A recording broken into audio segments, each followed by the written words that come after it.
Las dos caras del emprendimiento por ProLeón, podcast en el que las historias de los grandes se conectan para inspirarte.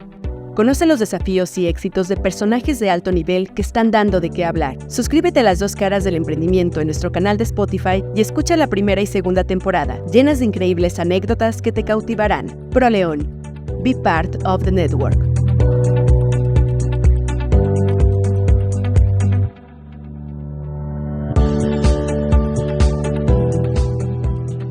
Hola, soy Chava Tobías y esto es Las dos caras del emprendimiento por ProLeón.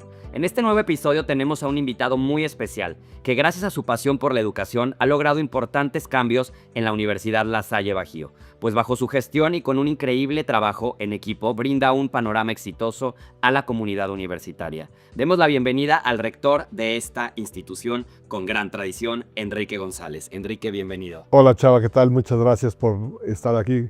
Es un gusto para mí poder participar con ustedes y bueno, pues aquí andamos. No, hombre, muchísimas gracias a ti y tener esta entrevista con esta increíble vista que tenemos aquí atrás de, una de las universidades más importantes, no solo de la ciudad, sino de toda la región.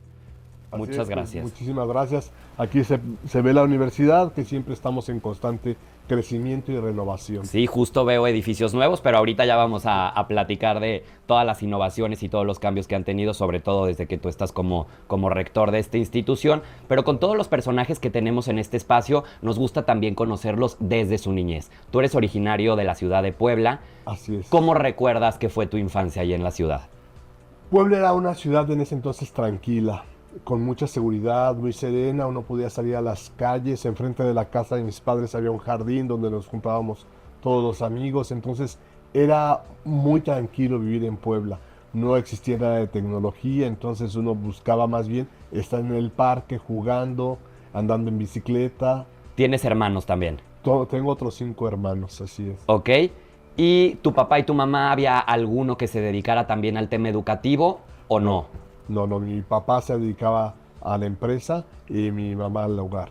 Entonces no, nadie a la cuestión educativa. Tienes una gran trayectoria en el sector educativo, has estado en distintas instituciones. Sí. ¿Cómo es que nace tu interés? ¿Fue desde muy chico esa vocación que tú descubriste o recuerdas el momento de cuando nació? Yo creo que desde niño me gustaba ser maestro. Desde muy pequeño me gustaba ser maestro, incluso jugaba a ser maestro. Sí. Entonces, desde muy pequeño, y bueno, terminando la secundaria, mi primera opción fue entrar a la normal para ser profesor de primaria.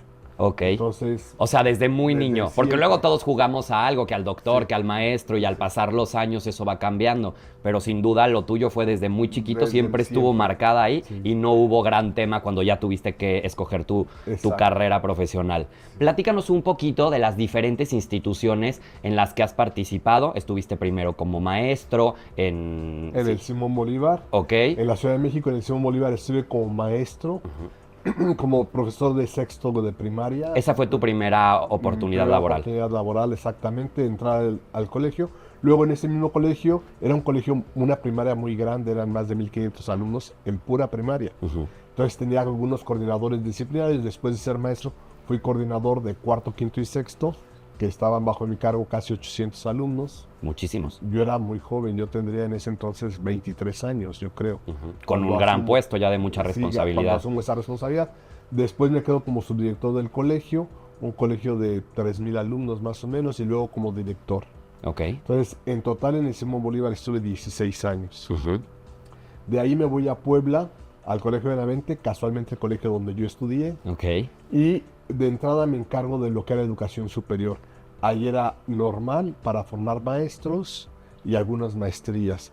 Entonces ahí estuve 3 años y luego ya me encargo de toda la institución, que es desde maternal, primaria, secundaria, 2 preparatorias y todo lo que era educación superior. Entonces ahí estuve en el colegio durante 11 años. Ok. Colegio Benavente y Universidad La Salle Puebla. Ok. 11 años. De ahí pasé a la Universidad La Salle de México como rector durante 10 años. También muy grande. Sí, una universidad muy grande. Ahí estuve 10 años y de ahí para acá ya este es mi 4º año aquí en la Universidad La Salle Bajío. ¿Cómo se da la oportunidad de dar el cambio de la Ciudad de México a llegar aquí a la Ciudad de León? A nosotros nos nombran por 3 años. La dirección o la rectoría es por 3 años y cada 3 años nos hacen una evaluación. Ok. Si la evaluación es favorable, nos ratifican. y podemos estar un máximo de 9 años, nada más. Después de esos 9 años, forzosamente tenemos que cambiar de institución. Ok. Entonces yo estuve en La Salle México los 9 años, pero en ese momento cuando ya me tocaba el cambio, llega la pandemia. Sí, justo era lo que iba a platicar Entonces me piden que me quede un año más para poder pues afrontar la situación de la pandemia. Así es que ahí duré 10 años y ya mi situación en la Universidad de La Salle México ya no era posible continuar por el reglamento. Entonces se abre aquí la posibilidad también que el rector estaba terminando su primer trienio y ya me piden que venga para acá. Que estamos hablando que llegaste aquí a la ciudad de León en el 2021, cuando ya había pasado un año de que había comenzado la pandemia, pero todavía estábamos encerrados, todavía había todos estos cambios que afectaron a tantas industrias y a uno de los gremios que más afectó sin duda fue al sector educativo. ¿Cómo viviste el cambio? Porque sin duda también hacer la transición de Ciudad de México y llegar aquí a la Universidad de La Salle Bajío, ¿cómo fue qué viviste cuando llegaste? No fue nada fácil, ¿no? Porque dejo la Universidad de La Salle México en pandemia, sin personas, la universidad vacía. Y llego aquí a encontrar la universidad igual, sin personas, vacía. Sin embargo, ya empezaba a pasar la pandemia. Ya empezaban las vacunas y por lo tanto ya había que iniciar la reactivación presencial, que sin duda fue más difícil. Sí. Porque cuando es el repliegue a las casas, todo el mundo lo ve como una protección, como una seguridad, como algo inminente. Además era orden del gobierno, entonces teníamos que replegarnos forzosamente, teníamos que irnos a nuestras casas, no nos quedaba de otra. Pero el regreso, pues ya muchos se habían acostumbrado, tomaban las clases seguramente en la cama, sin haberse bañado, en pijama, o a lo mejor sí en el comedor de su casa o en su escritorio, lo que sea. Como los videos esos, ¿no? Que traían la pijama abajo y se ponían la camisa arriba nada más para conectarse al Zoom. Así, yo creo que era la realidad de todos, ¿no? Pues todo el mundo vivía así. En la casa ya más tranquilos, en el momento que querían, no prendían la cámara, entonces pues escuchaban la clase desde lejos, a lo mejor estaban haciendo otra cosa. Y ya era una costumbre. Y cuando fue el regreso, no todo el mundo estuvo de acuerdo. ¿Qué pasa ahí?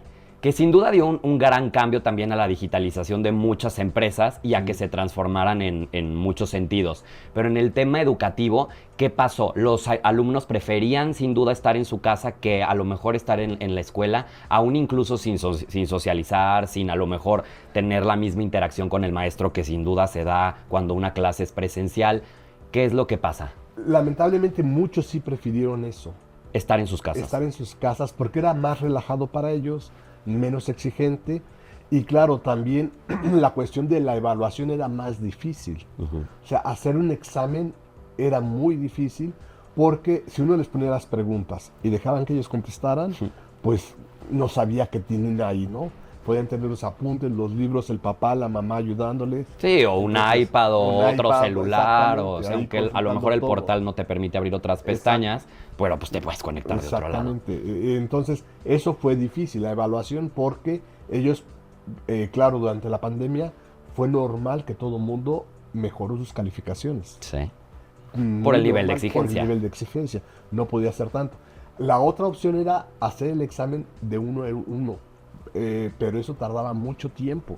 También para los maestros estaba muy complicado. Era muchísimo. Y si un maestro daba 3 grupos, 4 grupos de 30 alumnos, pues ya eran 100 alumnos dedicándole, aunque fueran 5 minutos, era muchísimo. Totalmente. Entonces, eso fue también una situación que ellos se vieron implicados, los alumnos, al decir, es que en pandemia me iba muy bien. Pues sí, porque la evaluación era distinta. Y en lo presencial, pues uno puede estar más al pendiente. Y claro. Así es que, bueno, eso fue una de las causas. Otra causa, pues era levantarse temprano. La mayoría de los alumnos, yo quiero pensar que se bañan antes de venir. Entonces, ojalá que sí. Entonces, implica por lo menos una hora entre el baño, el desayuno, el traslado. Sí. Si entran aquí a las 7, tenían que despertarse a las 6, a lo más tarde. Sí, o 5:30. O 5:30, sí. ¿no? Cosa que en su casa, con que se despertaran 5 para las 7, era suficiente. Claro, sí. Una peinada ahí, y si es que se peinaban o hasta se conectaban en pijama. Y con la cámara apagada, porque no podía uno obligarles a que la se pusieran la cámara. Bueno, también entiendo por derechos de privacidad, sí lo entiendo, pero la situación real era que uno daba clases a una pantalla con bolitas, en donde estaban nada más las iniciales. Uno que otro bondadoso prendía las cámaras. El que sí quería poner atención. Exactamente. Y el que sí estaba en su lugar todo el tiempo. Sí. Y el que estaba tomando apuntes, claro. Sí. Entonces fue difícil el hecho de decirles, esa situación cambia. Regresan a las exigencias de antes, pero además ahora a utilizar su computadora como una herramienta normal. O sea, ya no pueden dejar su computadora en la casa. Tienen que traer por lo menos computadora, iPad o celular o algo para conectarse. Sí. Porque la situación ya no puede dar marcha atrás. Era lo que te iba a preguntar. O sea, hay un antes y un después. Las cosas definitivamente después de la pandemia no fue vamos a regresar al modelo que trabajábamos en el 2019. Cambiaron, evolucionaron y se combinaron también sin duda, porque seguramente, desconozco, pero siguen a lo mejor impartiendo algunas clases en algún tema híbrido o en algún tema 100% digital, para que también haya una media, ¿no? Entre lo 100% presencial, que era lo que se usaba, a esta evolución que se vivió a partir de una emergencia nacional, porque pues nadie lo esperaba. En el ámbito educativo yo creo que la pandemia trajo cosas buenas, porque había muchos maestros que no querían actualizarse, que pensaban que para qué necesitaban la computadora si ellos en su clase eran buenos. Si con un GIS y el pizarrón podían dar clases muy buenas y además era cierto, eran muy buenos, pero en el momento en que tienen que irse a casa y dar clase, muchos renuncian. Otros, casualmente muchos de mucha edad, que no habían tenido contacto cercano con la computadora, se actualizan de una forma impresionante. Y que eso les ayudó sin duda también hasta en otros ámbitos personales o profesionales. En empresas, en todo, sí. Y al regresar, bueno, pues tuvimos que empezar a usar la presencialidad y la tecnología. O sea, ahora hay que mediarlo. Porque un alumno, ahora no le puedes decir, guarda tu computadora. Al contrario, saquen su computadora y vamos a usar la computadora y vamos a hacer esto y vamos a buscar. Y además, bueno, uno sabe que si uno le está diciendo al alumno que 2 más 2 son 4, él ya lo está buscando. Sí. A ver si es cierto. Si lo que está diciendo el maestro tiene razón o si está mintiendo. Sí. Cosa que antes, pues el maestro decía una cosa, todo el mundo lo creía. Sí, era como bíblico. O sea, ya estaba ahí escrito sobre piedra. Sí. Y ahora ya no. Todo el tiempo el maestro está cuestionado. Sí. Todo el tiempo el maestro está supervisado por el alumno. Y con esa inmediatez, porque aparte no tienes que irte a un libro, no tienes que buscarlo en y además, una biblioteca. En un celular pequeñito que a veces ni el maestro ve, ahí está el alumno buscando a ver si es cierto que lo que dice, si tal fecha es la correcta, si tal presidente fue el que expidió ese plan de educación o cualquier cosa. Entonces todo lo están buscando. Y bueno, pues hay que adaptarse a eso, ¿no? Yo creo que incluso es algo bueno para nosotros, el que el alumno vea, pues mi maestro sí sabe, ¿no? Sí. Sí me está diciendo las cosas bien, no me está inventando cosas, ¿no? Y mal informando. Exacto, yo creo que lo veo bien. Y también, bueno, es una comunicación constante entre el alumno y el maestro. Nosotros utilizamos la plataforma de Teams. Y en Teams el alumno y el maestro están mensajeando constantemente. Oiga, maestro, no entendí esta parte de la tarea. ¿En qué consiste? Bueno, pues el maestro le responde en 1 o 2 líneas y ya sabe el alumno. Cuando antes no había manera, ahí veías cómo lo resolvías. Que te explicara tu papá y ni sabía. A un compañero, a ver, ¿qué fue lo que quiso decir la maestra? ¿Qué fue lo que quiso decir el maestro? Actualmente no, pues ya la comunicación es constante. Y con la ventaja de que no tienen los celulares, o sea, el número celular del maestro. Por la plataforma de Teams, ahí es toda la comunicación.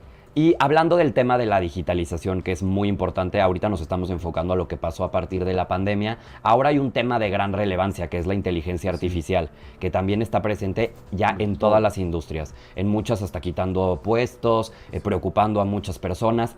También en el tema educativo tiene sus ventajas y también tiene muchas desventajas. ¿Nos podrías platicar un poco? Porque tampoco lo podemos dejar a un lado como si no existiera.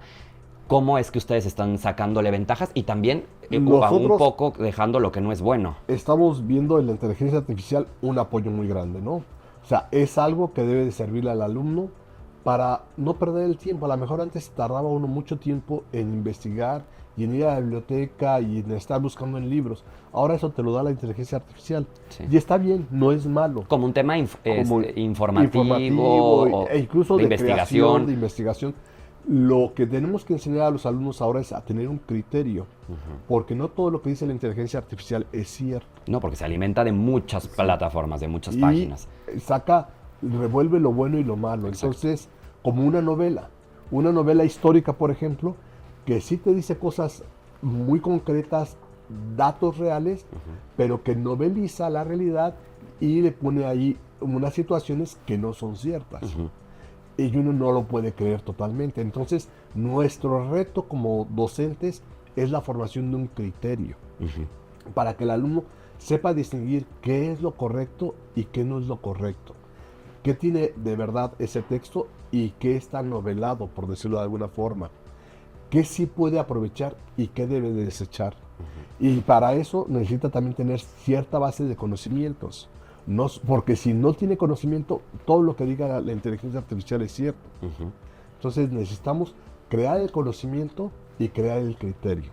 Y estas dos formas conjuntarla para que el alumno se acerque asertivamente a la inteligencia artificial. Y utilizarlo como un método de investigación.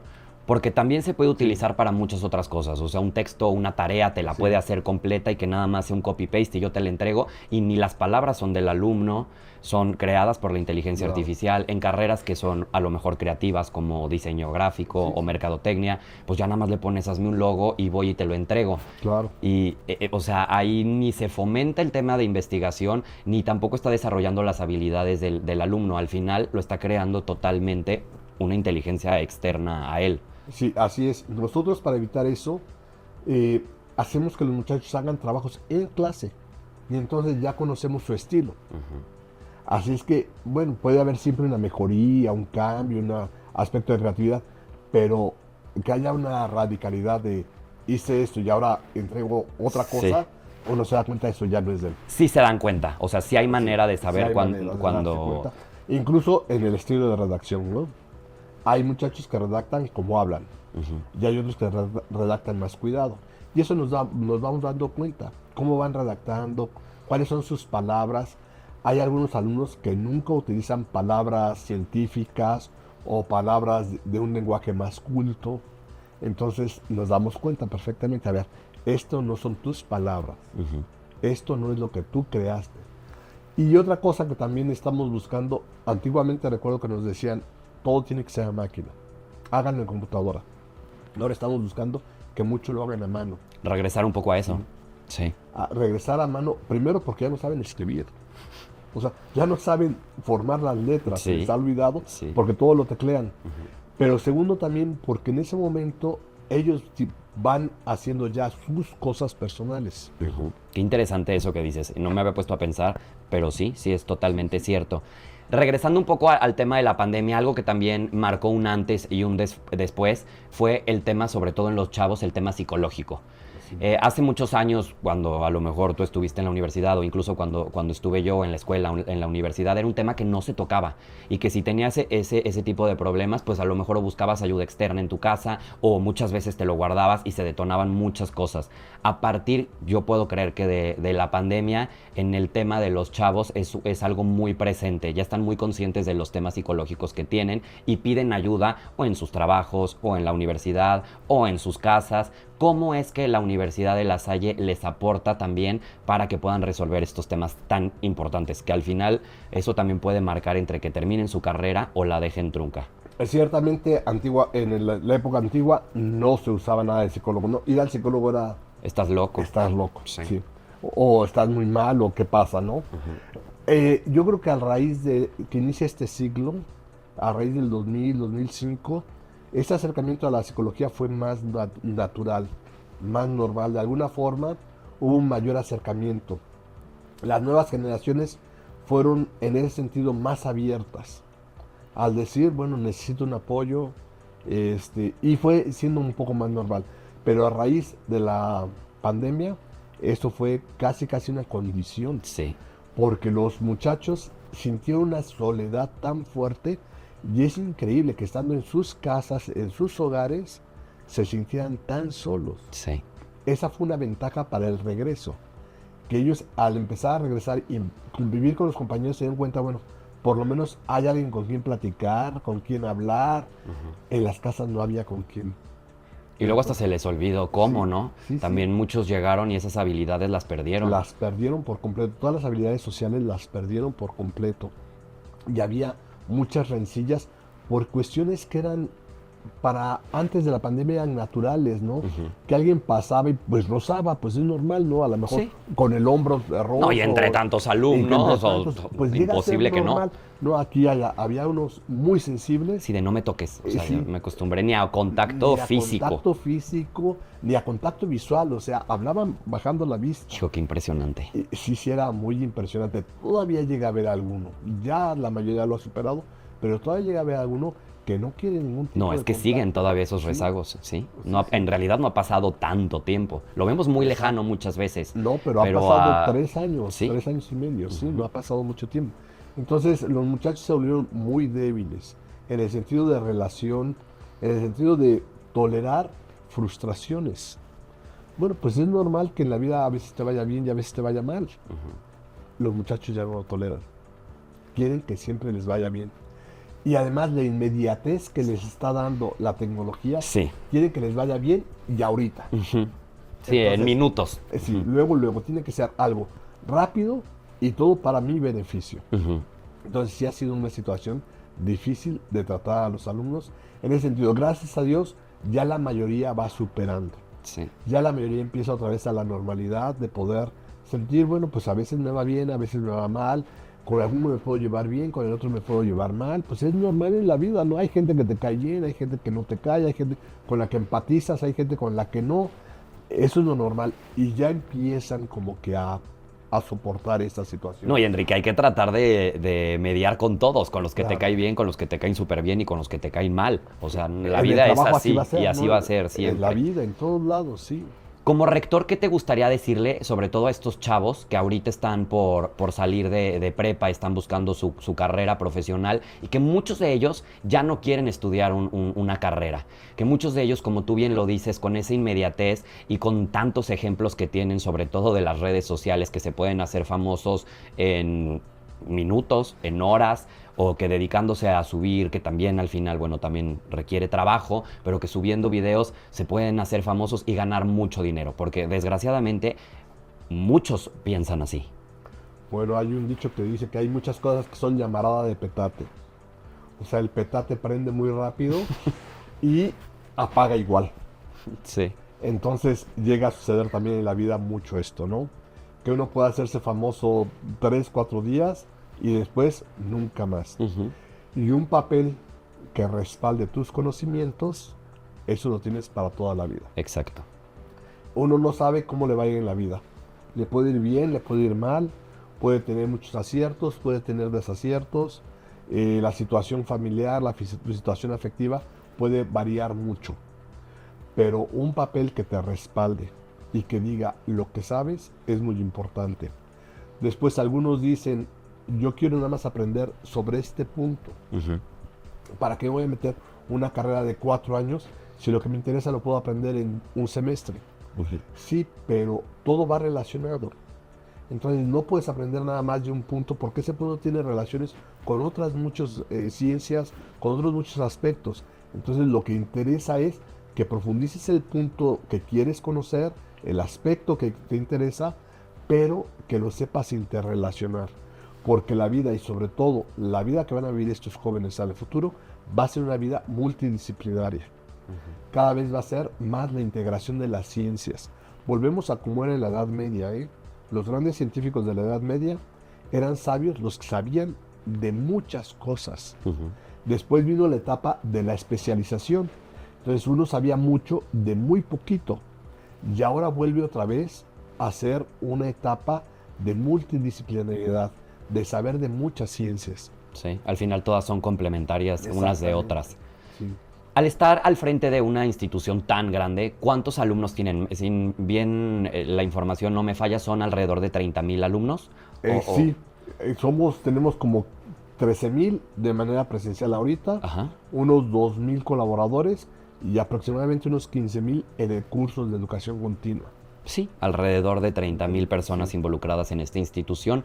¿Cómo es estar al frente? Me imagino que todos los días te enfrentas a un reto distinto, pero ¿cómo lo vives? Bueno, primero con mucha paz y con mucha serenidad, porque si no sería muy difícil. Pero tengo un gran equipo de trabajo. Yo creo que eso es lo más importante. Para mí, la sabiduría de un líder es crear su equipo. Porque aunque uno sepa mucho, nunca va a saber de todo. Y tener gente especializada en cada uno de los puntos o necesidades que tiene la institución es muy importante. Sí. Entonces, tengo un equipo muy profesional, muy comprometido, especializado, y tengo un trato muy cercano con ellos.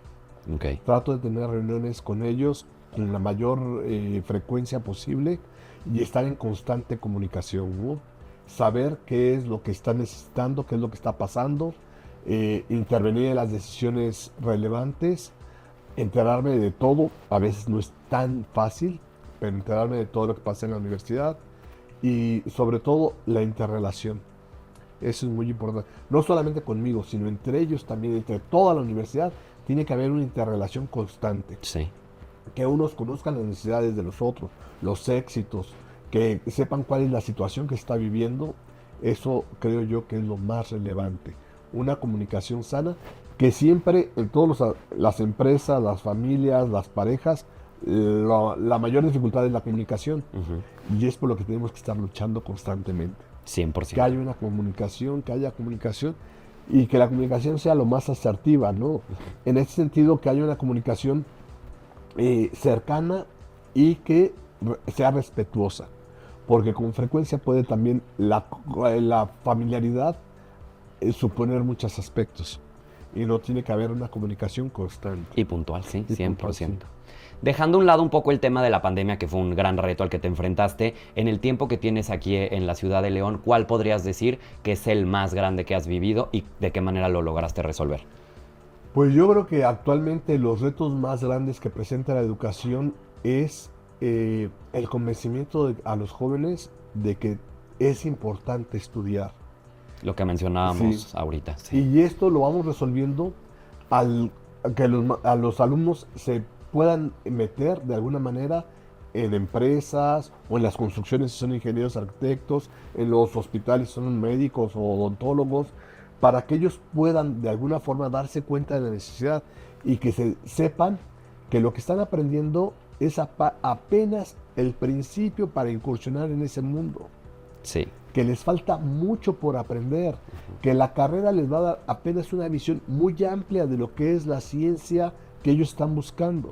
Pero les falta un Pero camino les falta largo un para camino, recorrerlo. exactamente. Porque salir también de la carrera, y pasa mucho también, que están recién egresados y ya sienten que van a llegar a esos grandes puestos de dirección o que se van a comer el mundo. Y hay muchas universidades que lo fomentan así. Exacto. Y es un gran fiasco también para los estudiantes cuando salen y se enfrentan y es como de... Pues tienes que empezar en este puesto, ¿no? Como tú empezaste y como empezamos todos, y el chiste es ir subiendo y cuando te gusta y te apasiona algo, pues vas creciendo ahí, no te dan el dulce luego saliendo de la carrera. Y sería muy malo hacerlo, ¿eh? Sería muy malo porque no adquieres experiencia. Ya entonces podremos tener en esos casos los jefes que son impositivos, que no conocen, que mandan desde el escritorio y que nunca han vivido la realidad que están viviendo sus subordinados, ¿no?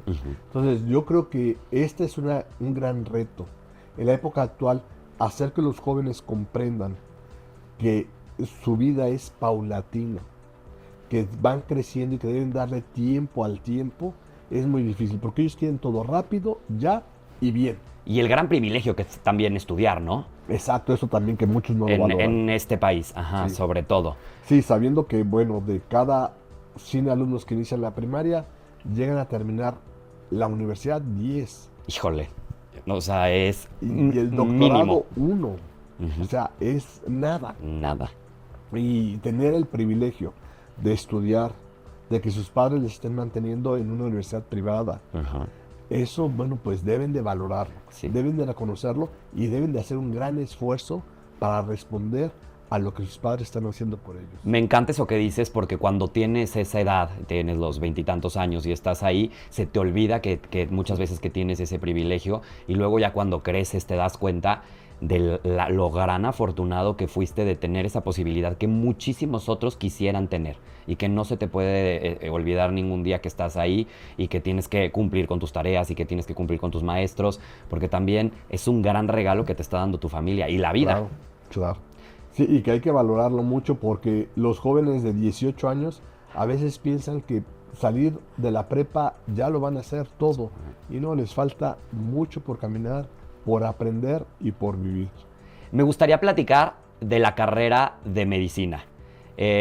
Bajo tu gestión se inauguró esta carrera, que yo creo que para la ciudad ya era algo que se necesitaba, porque bueno, León siendo una de las ciudades más grandes del país y no teníamos carrera de medicina, los chavos que querían estudiar esto tenían que buscar o entrar a la Universidad de Guanajuato, que creo que era lo más cerca que había, o se tenían que ir a otras grandes ciudades como Guadalajara, como Ciudad de México, y también eso imposibilitaba que muchos la pudieran estudiar por lo que cuesta salir sobre todo de la ciudad. ¿Cómo fue poner esta carrera y el cambio que también sin duda marca para toda una ciudad? Bueno, primero la autorización. Lo más difícil es conseguir que la SEP autorice las carreras de medicina en un país que necesitamos médicos. Sí. Y que no solo necesitamos, los traemos de otros países. Era lo que te iba a decir, vivan. ya se los quieren traer de otros lados. Entonces, la carrera de medicina es actualmente una necesidad. Y efectivamente al llegar yo, concluimos los trámites que ya se habían iniciado antes, concluimos los trámites para poder abrirla. Tuvimos el apoyo de parte de la Secretaría para darnos la documentación bastante rápido y poder iniciarla yo creo que fue en agosto del 2022, ¿no? Del 2023. Del 2022. Prácticamente recién estrenada. Sí. Tenemos con esa carrera van en 3 años, ¿sí? 3 años. Van en sexto semestre ahorita, los primeros. Y bueno, tuvimos una demanda muy grande. Sí. Alumnos, pero cantidad de alumnos que quieren estudiar medicina. Entonces nos dimos cuenta de la necesidad que había. Lamentablemente, pues no podemos recibir a todos. Recibimos nada más a 90 alumnos por generación. Es una carrera que cuidamos mucho. Y algunos dicen, bueno, ¿y por qué no aceptan más? Bueno, primero por el cuidado que tenemos de los alumnos, pero también porque los hospitales nos dan campos clínicos donde los muchachos van a hacer sus prácticas. Sí. Y no tenemos tantos. Entonces, meter un pupitre más dentro del salón, como se podría, ¿no? Un poco más apretados, se podría. Pero los campos clínicos no. Sí. Ahí están muy... Que cada vez crece más también. Claro. Sin duda, hace unos años León era una ciudad grande que tenía 1 o 2 hospitales importantes. Ahorita cada vez tenemos más. Tanto públicos como privados. Hay hospitales muy buenos en ambos rubros, los públicos y los privados, pero no podemos meter muchos alumnos en cada hospital. Porque claro, los pacientes tienen que ser atendidos por los médicos, no por los estudiantes. Sí. Y la situación de que vayan muchos estudiantes a un hospital puede crear la tentación de decir, bueno, que lo atiendan los estudiantes. Entonces, corre riesgo el paciente, sin duda. Exactamente. Por norma, no puede haber muchos alumnos en los hospitales. Y para quienes están viendo y están escuchando esta entrevista y quieren estudiar la carrera de medicina, ¿cómo es el proceso para que los puedan aceptar? Deben de terminar su carrera con un promedio de 8. Su prepa. Su prepa, perdón. Sí. Su prepa con un promedio de 8. Entonces ya pueden presentar el examen de admisión. Una vez que pasan el examen de admisión, que en el examen de admisión sobre todo no se busca tanto los conocimientos, porque, bueno, piden con un buen promedio. Se busca que tengan las habilidades y las cualidades. No vaya a ser alguien que ve sangre y se desmaya. Que luego pasa, ¿no? Sí, y ya están allá adentro y se dan Exacto. cuenta la semana de no es lo mío, No nunca habían mío, visto entonces, sangre. Exacto. O que vean un hueso que se rompió y se salió. Sí. Y se apanican, ¿no? Pues tenemos que buscar que tengan las cualidades y las condiciones psicológicas para poder enfrentar la medicina, ¿no? Esa es la intención del examen de admisión. Después de ahí se hace un curso premédico, le llamamos, de 3 meses, en donde se les nivela, sobre todo se les nivela en cuestión de anatomía, fisiología, inglés, y se ve quiénes van teniendo pues mayor cualidad. Se reciben en ese curso aproximadamente a 200 alumnos. Y de ahí elegimos a los 90 primeros lugares. Ok. O sea, 110 quedan fuera, pero pues no podemos más. Ajá, y que también desde ahí empieza la constancia y Claro. desde ahí empiezan las bases y también el privilegio de ya entré, ahora durante todos los años que dura la carrera, pues voy a asegurar mi lugar, porque también pasa, ¿no? Que cuántos ya están ahí y van desertando conforme van avanzando los semestres. Sí, ese es algo de lo que buscamos en ese curso premédico, conocer bien al alumno para ver si verdaderamente tiene la vocación, La las constancia. ganas o no. Porque hay algunos que pueden venir muy bien, pero nos damos cuenta que no es lo suyo la medicina. Entonces, ¿para qué les damos un lugar que puede aprovechar otro? Exacto. Y gracias a Dios no hemos tenido gente que deje la carrera. Llegan 90, pasan 90 a segundo, a tercero, a cuarto, a quinto, a sexto, y eso es por la selección que hemos tenido. Eso habla de que el proceso está correcto, Sí. totalmente.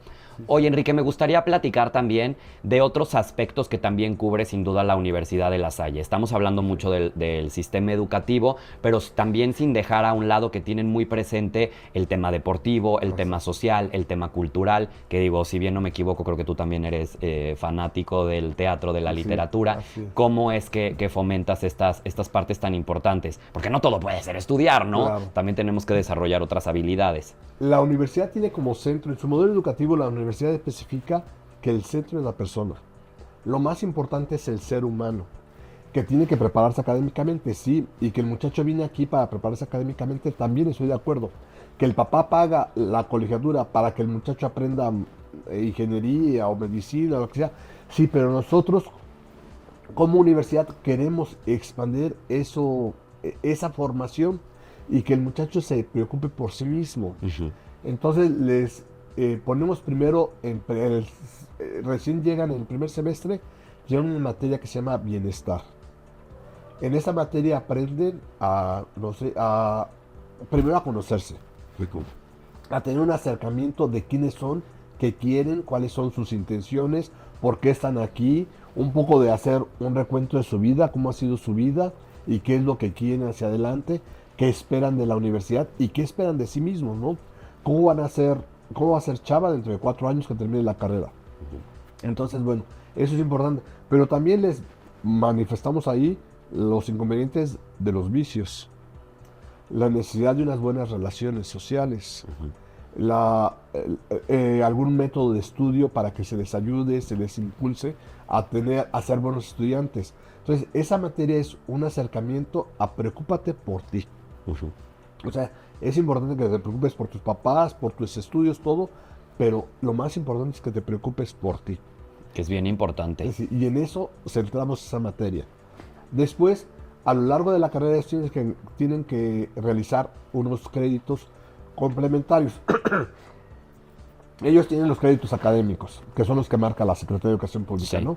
Y esos les llamamos créditos complementarios, que son en 3 ámbitos: lo deportivo, lo cultural y lo social, lo solidario, más que nada.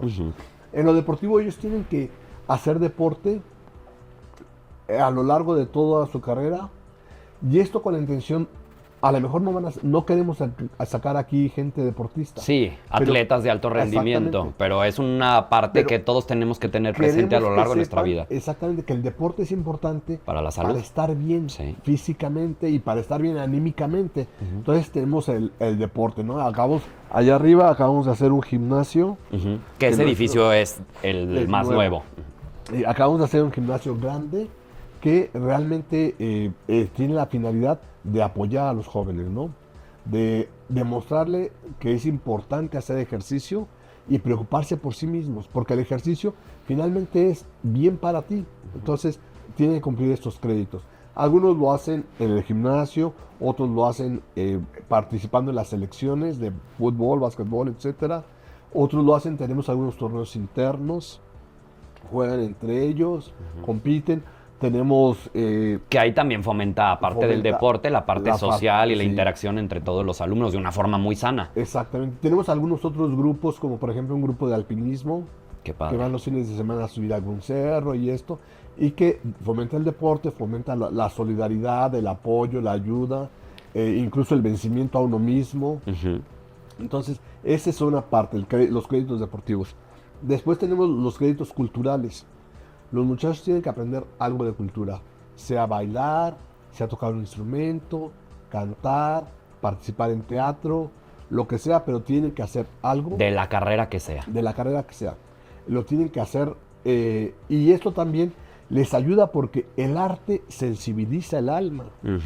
Y esa es la intención, o sea, más que aprender a que sea un bailarín profesional, queremos que aprenda a apreciar el arte y que este aprender a apreciar el arte le sirva para sensibilizarse, para poder percibir los sentimientos de las otras personas. Y conocer otras realidades. Conocer otras realidades, pero también aceptarlas. Entonces, esto en la cultura también va siendo importante. Y finalmente lo coloramos con los créditos de solidaridad, que es ya la acción en bien de gente necesitada, ¿no? De alguna causa. Salimos generalmente a apoyar a orfanatos, asilos, a gente necesitada, para fomentar que, bueno, la solidaridad social siempre es importante, ¿no? Si tú vas a ser un empresario de éxito, nunca olvides que hay gente necesitada. Nunca olvides que hay gente que vive con lo mínimo. Entonces, es muy importante. Con frecuencia hacemos misiones que no son tanto misiones con el sentido de evangelizar. Por ejemplo, hacemos misiones odontológicas. Salimos con una especie como de ambulancia de odontología que hay aquí. Sí, me ha tocado verlo por ahí en la ciudad. Vamos a lugares muy necesitados a ayudar a cuidar al cuidado de la boca de la gente, que pues es lo que menos se preocupa, ¿no? Sí. Se preocupa por tener para comer. No, y que muchas veces ni siquiera un cepillo de dientes tienen, exacto. O uno, y lo comparten entre varias personas. Entonces, hacemos estas campañas para enseñarles a la gente a vivir bien. Esa es la finalidad. Y que nuestros alumnos se den cuenta de la necesidad que tienen otras personas. Totalmente. Y de que se hagan solidarios. Despertar en ellos este sentimiento de, finalmente, todos somos humanos, todos somos hermanos. Entonces vamos a tratar de apoyarlos. Y para que a lo largo ya de su vida, después de la carrera, tengan una vida equilibrada, que es lo que se busca, el equilibrio. Eso es lo que buscamos con estos créditos. Que aquí sea como el inicio, el empujón, pero y ya después que ellos lo continúen. Con algunos lo logramos, con otros no. Ojalá que fuera con la gran mayoría. Sí. ¿Cómo le haces tú para tener una vida equilibrada, con tanto trabajo, con tantas responsabilidades? ¿Cómo es que logras equilibrar todos los aspectos de tu vida? Porque no solamente es tu trabajo. Procuro tener horarios, ser ordenado. Y eso me ayuda mucho, ¿no? El ser organizado, el tener un momento para cada cosa y tener orden en todas las cosas, ¿no? Yo creo que la organización es lo que más te ayuda en la vida. Perfecto. Te voy a hacer una última pregunta antes de pasar a la dinámica de nuestra tercera temporada del podcast, con varias dinámicas que tenemos preparadas para ti. Y me gustaría que aproveches este espacio y le des un mensaje a los alumnos que están estudiando actualmente en la Universidad de La Salle Bajío. Pues primero decirles que me da mucho gusto tenerlos aquí. Convivo con ellos lo más que puedo. Siempre ando fuera de la oficina. Trato de estar en la universidad para darme cuenta de cuáles son sus necesidades. Que mi mayor preocupación es que ellos estén bien. Que ellos sepan que la universidad busca su beneficio no solo académico, sino en todas las áreas de sus personas, y que deseo que verdaderamente crezcan, que sean hombres y mujeres de bien y que sean grandes profesionistas, pero sobre todo que sean las mejores personas del mundo. Perfecto, Enrique. Muchísimas gracias. Vamos a hacer un pequeño corte y regresamos con nuestra dinámica de la tercera temporada de Las Dos Caras del Emprendimiento de ProLeón.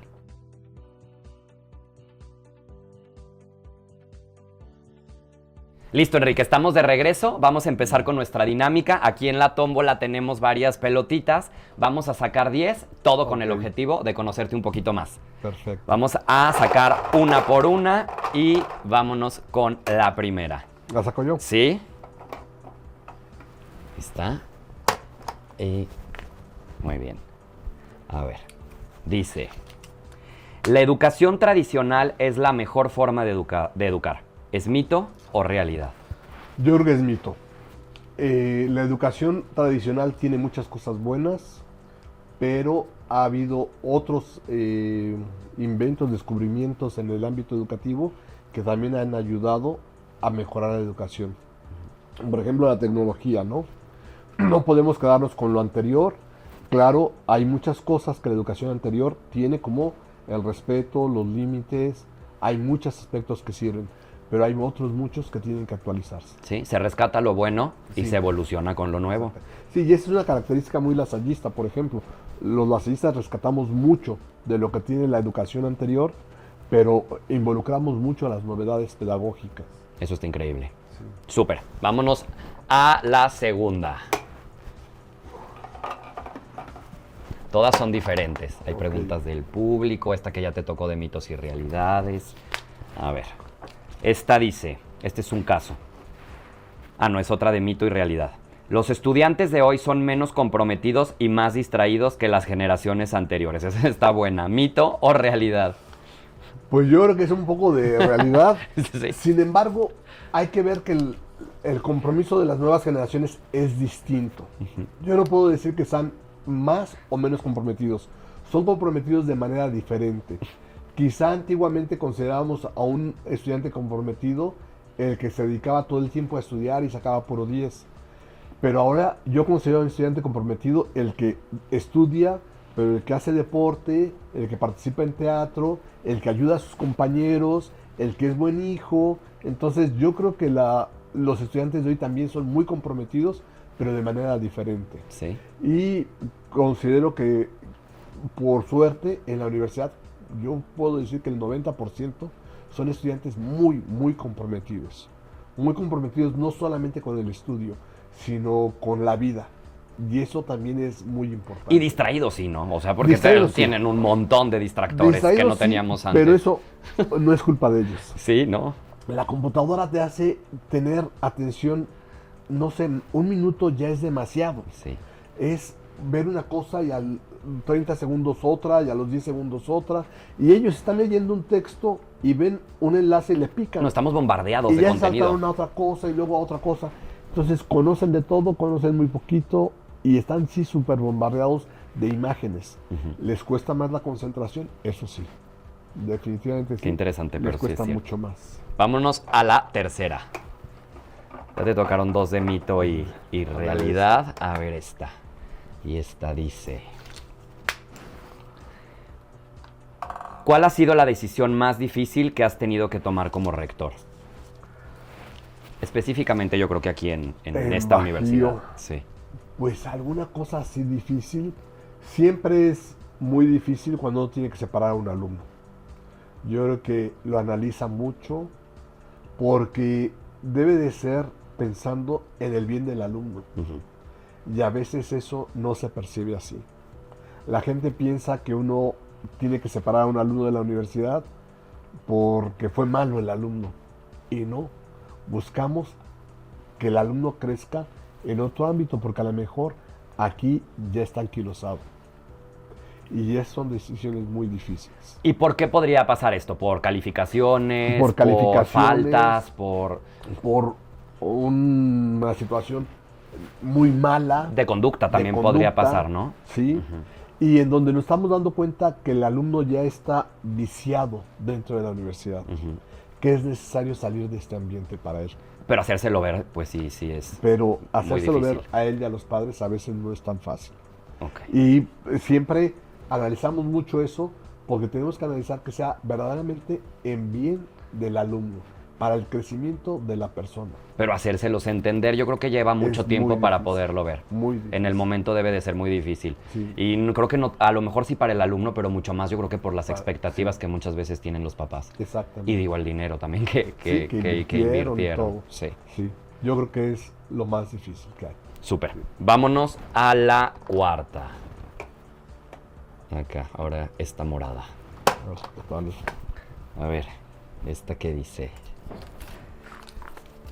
¿Qué lecciones has aprendido de las nuevas generaciones de estudiantes? Sí, porque luego muchas veces hablamos Sí. de lo malo y se nos olvida que tienen muchísimas cosas que son muy, muy buenas. Lo primero, bueno, su gran acercamiento a la tecnología. Sin duda eso es impresionante. Segundo, su facilidad que tienen de relacionarse. Aunque no hagan relaciones profundas, hablan con todo el mundo. Se acercan con todo el mundo y con mucha facilidad. Y eso también es una gran ventaja que tienen ellos, ¿no? Otra cosa es, relativizan mucho las situaciones. Como les ha tocado vivir un mundo tan difícil, donde los asesinatos son lo normal, donde situaciones de vicios son normales. Sí que mal, pero tanta violencia sí lo Entonces normalizamos. relativizan todo esto y viven tranquilos. Y eso también es una gran fortaleza, ¿no? Porque nosotros vivimos apanicados de que ahí están los vicios, a ver, las matanzas y estamos con el temor. Ellos no, lo toman con tranquilidad y serenidad. Y yo creo que también es algo que hay que aprenderles. Sí, y tienen mucha resiliencia, ¿no? Al cambio también. Sí, tienen mucha resiliencia al cambio, a la adaptación. Y son personas, otra cosa que yo veo, son felices con lo que están viviendo. Totalmente. Muy bien, vámonos a la quinta. Ya vamos a la mitad de las preguntas. A ver esta. No han salido los casos, esos luego también son muy interesantes. ¿Qué actividades te ayudan a desconectar del trabajo y recargar energía? Para mí, la lectura. Yo soy un adicto a la lectura y leer me saca del mundo, me mete en un mundo distinto y leo de todo, ¿no? Novela, cuestiones científicas, de todo, ¿no? Me gusta mucho la novela histórica y leo mucho y eso me hace perderme en otro mundo, ¿no? ¿Algún libro que te gustaría recomendarnos? Pues, por ejemplo, está toda la colección de Santiago Posteguillo que habla de toda la época del Imperio Romano y es muy interesante, muy, muy interesante. Pues ahí está, para fomentar la lectura, sí. que luego también se nos olvida con tanta información que Sí. tenemos ya de tantas plataformas. Hay otra novela un poco particular que se llama La sombra del viento, Sí. que también es muy interesante, es más dramática y hay situaciones, pero yo creo que la lectura hace que vivas en otro mundo también. Y lamentablemente es algo que a los jóvenes no les está gustando. Sí. Leer un libro, pues no sé, estos libros de Santiago Posteguillo tienen 600, 700 páginas. No, los ven como si fuera No, interminable. exactamente. Y cuando uno se mete realmente a la lectura y saca el beneficio de eso, es importantísimo, ¿no? Sí. Reconocer eso. Y además, la lectura tiene muchos beneficios. Además de una distracción, te da una buena ortografía, te da una buena redacción, te da un pensamiento lógico. Y desarrolla la imaginación. Desarrollas la imaginación. Entonces, hay muchos beneficios. Así es que sí, la lectura me relaja significativamente. Cuando hay oportunidad de ir al teatro, pues también el teatro me apasiona. Perfecto, vámonos a la sexta.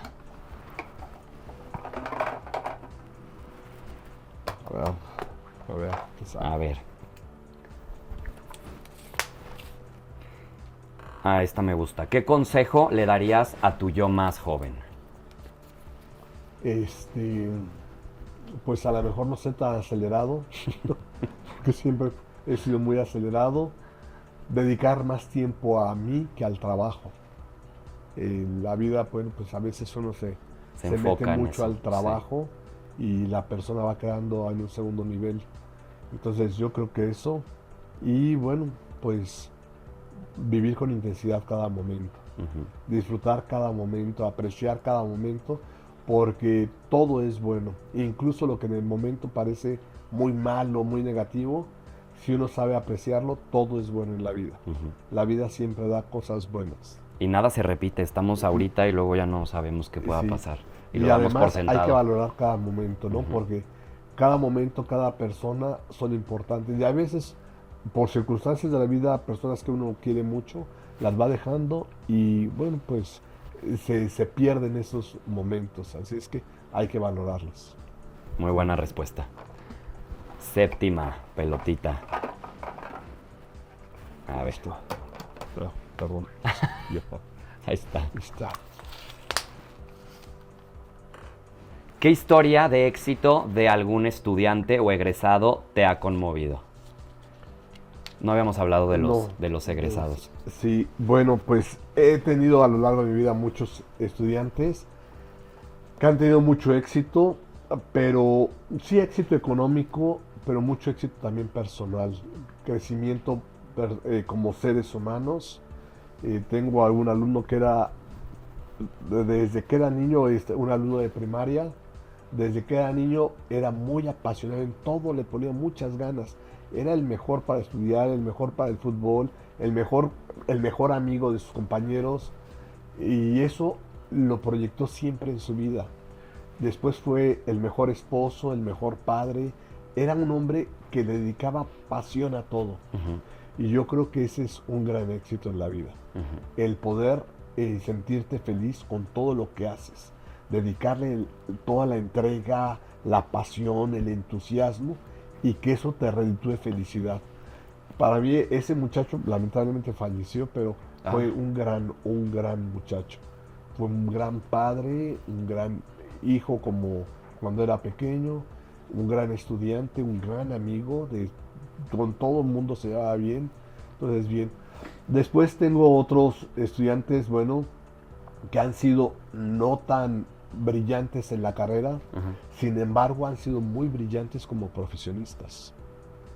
Gente un ingeniero recuerdo, que pues en la carrera iba bien, no era de los de 10, tampoco de los que reprobaba, iba sobrellevando, ¿no? Pero al salir fue una gran persona, un ingeniero muy comprometido realmente.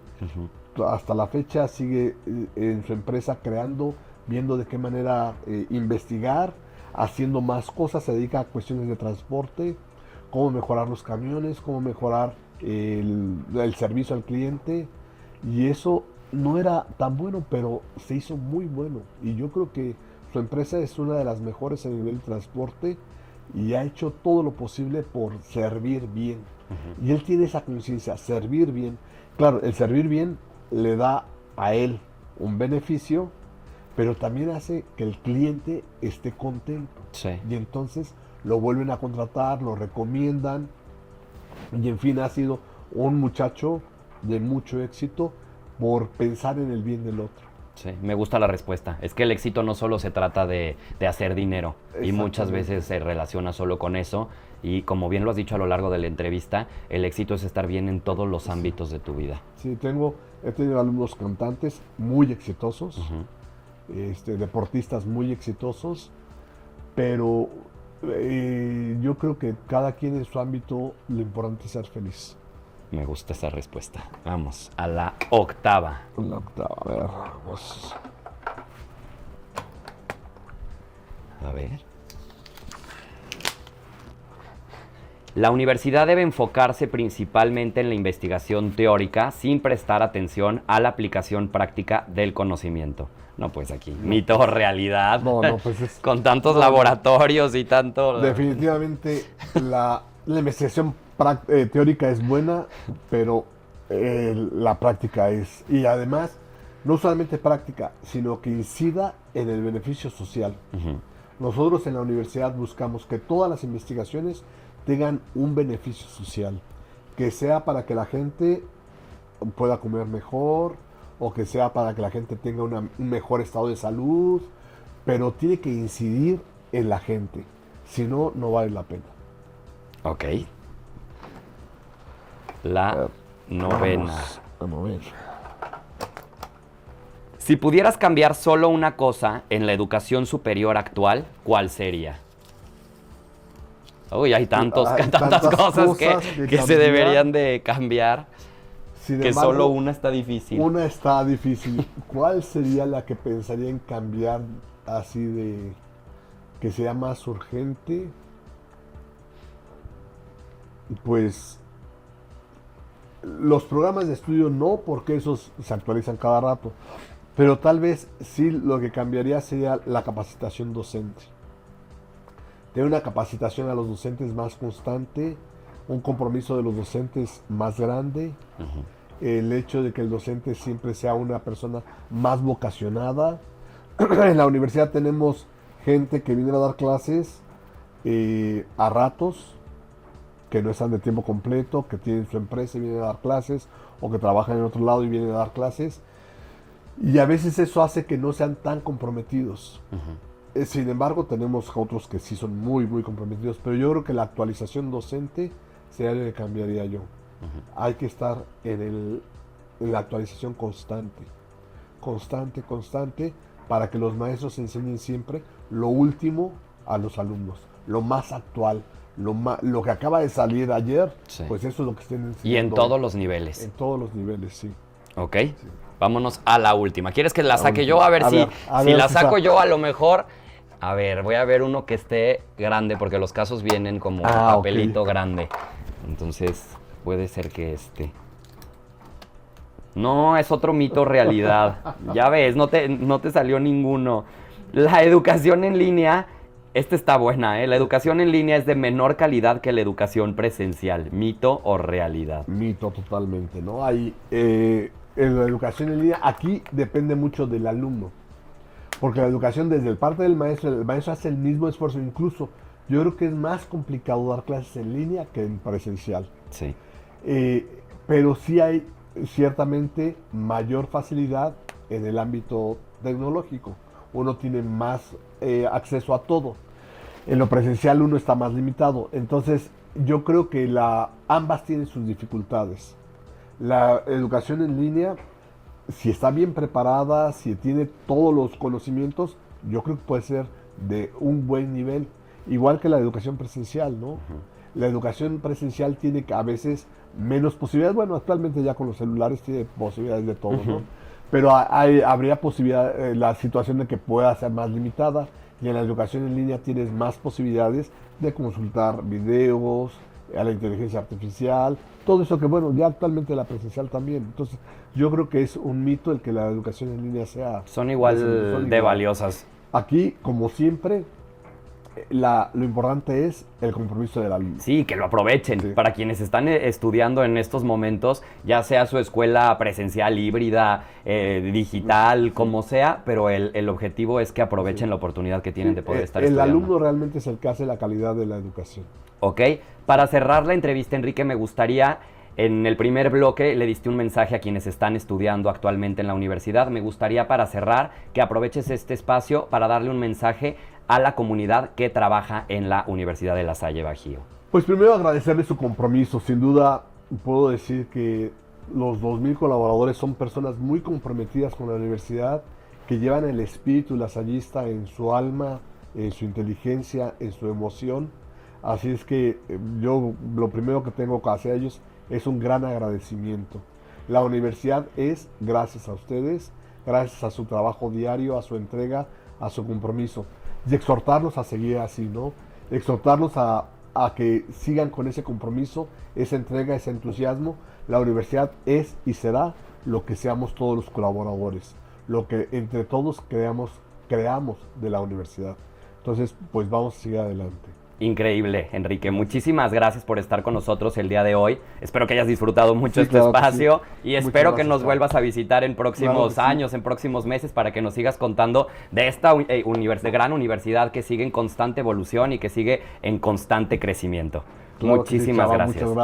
Muchas gracias, ha sido un placer y pues estamos a la disposición. Perfecto. Muchas gracias a quienes nos escucharon, a quienes vieron esta entrevista. Espero que la hayan disfrutado tanto como yo con Enrique. Les recuerdo que tenemos mucho más contenido para ustedes. Yo soy Chava Tobías y esto es Las Dos Caras del Emprendimiento por ProLeón. Muchas gracias. Hasta la próxima.